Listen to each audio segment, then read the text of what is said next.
স্ত্রীকে সিংহর মতো ভালোবাসুন, বানরের মতো না। এক ব্যক্তি তার স্ত্রীকে নিয়ে চিড়িয়াখানায় গেল। তারা বানরের খাঁচার পাশ দিয়ে অতিক্রম করলো। তারা দেখতে পেল পুরুষ বানর নারী বানরকে নিয়ে খেলাধুলা করছে।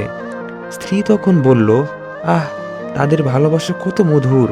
এরপর সিংহের খাঁচার কাছ দিয়ে অতিক্রম করলো। তারা দেখতে পেল পুরুষ সিংহটি একাকী নিশ্চুপ বসে আছে, আর নারী সিংহটি দূরে গিয়ে খেলাধুলা করছে।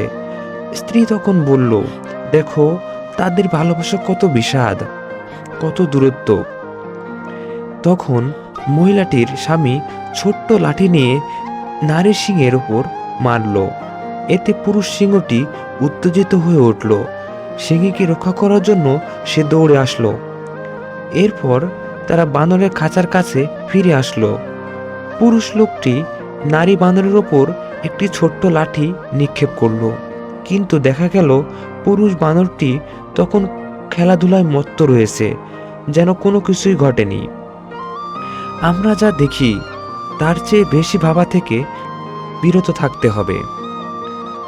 এই ভিডিও দেখে আপনারা কি বুঝলেন?